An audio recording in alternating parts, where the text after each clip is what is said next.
आप सभी साथी हमारे फॉर्म भी भर चुके हैं, हमारे सभी विद्यार्थी फॉर्म भी भर चुके हैं। आज जैसा कि आपको सुबह विवेक सर ने 11 बजे बताया था कि योगी आदित्यनाथ ने कल अपने अफसरों की, अपने जो अधिकारी थे उनकी मीटिंग ली थी।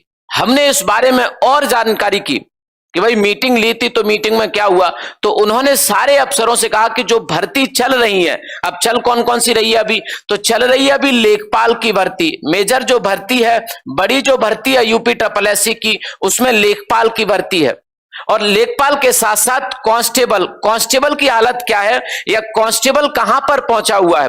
कांस्टेबल की अगर हम लोग बात करें कि जो 26,000 वाला कांस्टेबल था, हम इन दोनों पर चर्चा करेंगे कि दोनों का स्टेटस हमारे पास क्या है जब हमने इसमें जानकारी की। तो आज पूरे दिन विवेक सर ने भी खुद इसी पर फोकस किया और जानकारी निकालने की कोशिश की कि इस बारे में कल हुआ क्या था और अब आगे होने वाला क्या है। तो आप सभी जानते हैं कि 25 तारीख को उन्होंने शपथ ग्रहण किया। 25 तारीख को शपथ ग्रहण करने के बाद उन्होंने कल अपने अफसरों की, सभी विभागों के अफसरों की, खासकर सरकारी भर्ती के जो विभाग हैं, चाहे वो उत्तर प्रदेश पुलिस प्रोन्नति विभाग हो और चाहे वो आपका यूपी SSSC हो, इन सभी विभागों की एक मीटिंग ली। एक इन्होंने क्या किया, इन सबके साथ एक और मीटिंग लेने के बाद इन सब से मांगा कि भैया अपना जो आपने किया है पिछले कुछ दिनों में उसका रिपोर्ट कार्ड दीजिए, अर्थात जल्दी से आप अपने काम का ब्यौरा दीजिए जो भर्तियां अभी पेंडिंग पड़ी हैं। और कहा कि इन भर्तियों को क्लियर करने के लिए आप मुझे दीजिए 100 दिन का अपना कार्यक्रम बना के कि आप अगले 100 दिन में क्या करने वाले हैं, और जो अगले 6 महीने में भर्तियां आएंगी उसका कैलेंडर, उसका टाइम टेबल, उसकी सारी दिनचर्या एक एक करके जल्दी से सरकार के पास दीजिए, पहुंचाइए। और 1 साल का, तो उन्होंने इसमें कहा था, हमने जिसमें जानकारी करने की कोशिश किया कि क्या हुआ था, उन्होंने कहा कि जो भर्तियां पेंडिंग है उसका 100 दिन का एक कार्यक्रम तैयार कीजिए और अगले 100 दिन में उनको निपटाने का प्रयास करो। अब आप कहोगे कि सर अक्सर हमेशा ऐसा होता है कि मुख्यमंत्री ऐसी बातें करते तो हैं, मुख्यमंत्री ऐसी बातें करते तो हैं और जनता तक इन बातों को पहुंचा दिया जाता है कि देखो मुख्यमंत्री साहब बड़ा लंबा चौड़ा प्रयास कर रहे हैं ताकि सरकारी भर्तियों में तेजी आए। लेकिन इस बात को समझिए कि आज से पहले की जब बातें हुआ करती थी तो मुख्यमंत्री पहले या दूसरे दिन ये सब नहीं करते थे। सामान्य तौर पर जैसे मुख्यमंत्री ने शपथ ली उसके पहले या दूसरे तीसरे दिन ये सब काम नहीं करते थे कि अपने सरकारी विभागों की जो लोग भर्तियां करते हैं उनकी मीटिंग लें। मुख्यमंत्री साहब करते थे कि भाई पहले से जो तबादले वगैरह हैं, पोस्टिंग है, इन सब के काम किया करते थे शुरुआत में।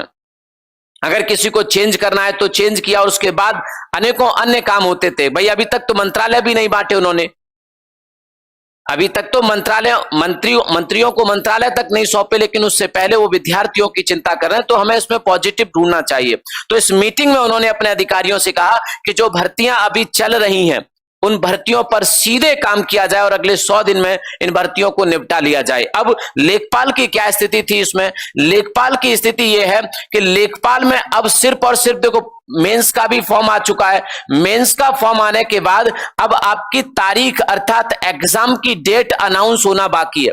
और ये एग्जाम अब यूपी SSSC के लिए बहुत आसान एग्जाम हो गया है, क्योंकि जब यूपी SSSC के एग्जाम की बात करते हैं तो वहां पे तो लाखों में फॉर्म थे, 15 लाख से ज्यादा फॉर्म थे, है ना। 12-13 लाख विद्यार्थी ऐसे बड़ी परीक्षाओं में बैठते भी हैं। लेकिन यहां मेंस की अगर हम लोग बात करें तो मेंस में संख्या ये बहुत कम हो जाएगी, क्योंकि शॉर्टलिस्ट करके काफी कम लोगों को मेंस में बैठाएंगे तो परीक्षा बहुत आसान हो जाएगी उनके लिए कराना। तो इसीलिए अगले 100 दिन की भी अगर हम लोग बात करें, क्योंकि 100 दिन तो मैक्सिमम है जो भर्ती चल रही है, अगर हम 100 दिन की भी बात करें तो मार्च 10 दिन, या अब तो खैर 10 दिन नहीं है, अप्रैल मई और जून जो भर्तियां चल रही हैं हम उनकी बात कर रहे हैं। 6 महीना तो उनके लिए था जो आगे आने वाली भर्तियां हैं। तो अगर हम लेखपाल की अगले 100 दिन की भी बात करें तो मई, है ना, मई में आपका एग्जाम होना लगभग तय है। मई में आपका एग्जाम होना लगभग तय है।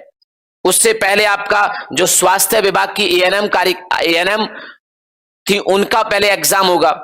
2-4 दिन में उनका, आप इस बात पर यकीन करिए कि 2-4 दिन में एएनएम की डेट अनाउंस हो जाएगी कि कब उनका एग्जामिनेशन होना है। यही सुनने में आया, हमने जब कई सारे लोगों से बातचीत की तो मीटिंग में यही सुनने में आया कि 2-4 दिन में अब एएनएम का भी डेट अनाउंस हो जाएगी और उसके बाद लेखपाल पर पूरा फोकस। और मुझे लगता है कि अप्रैल के पहले वीक में आपकी डेट आपके सामने होगी कि लेखपाल की परीक्षा कब से होगी। और उसके बाद ज्यादा से ज्यादा मिला, मैक्सिमम मिला तो 1 महीना आपको, इससे कम ही समय होगा जब परीक्षा, क्योंकि आमतौर पर इतिहास रहा है, चाहे वो यूपीएसआई को उठा लीजिए, जब डेट अनाउंस की तो 1 महीना नहीं था, 12-14 दिन थे।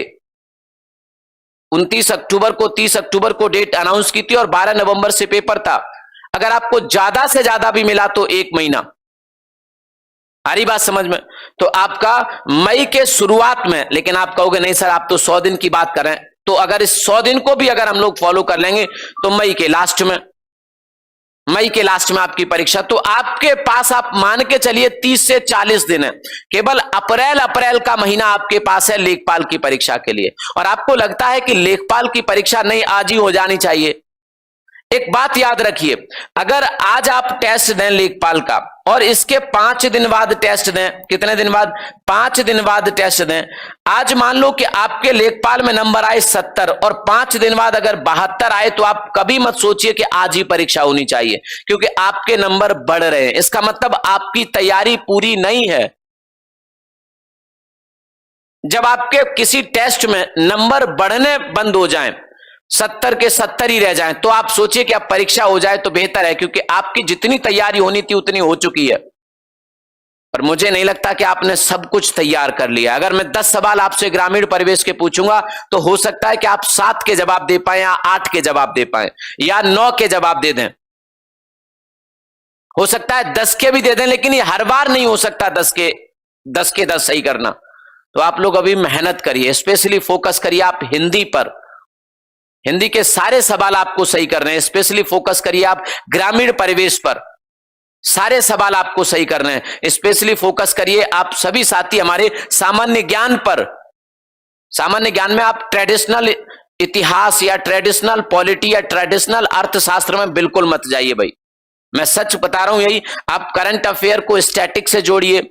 पॉलिटी के बहुत मुश्किल सब चीजें नहीं, मुश्किल कॉन्सेप्ट नहीं पूछेगा आपके एग्जाम में। आप पढ़ बहुत ज्यादा लेते हैं।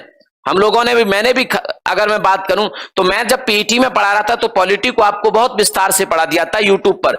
ऐप पर तो हालांकि मैंने 17 से 16 दिन में पॉलिटी खत्म की थी और कोई क्वेश्चन बाहर नहीं था। ऐप वाले बच्चों की भी बात करें, बट यूट्यूब वालों का भी कोई बाहर नहीं था। लेकिन इतना ज्यादा हो गया था ना, इतना ज्यादा हो गया था पढ़ाते पढ़ाते कि बच्चों को लगा कि सर बहुत हमने पॉलिटी पढ़ ली, लेकिन सवाल कुछ आसान से आ गए जो हम 10-15 दिन के पढ़ने से ही कर सकते थे। तो आप क्या करिए, आपको ना ऐसे नहीं करना है कि मेरे पास 3 महीने हैं या मेरे पास 2 महीने हैं तो सब्जेक्ट को घुस के पढ़ना है।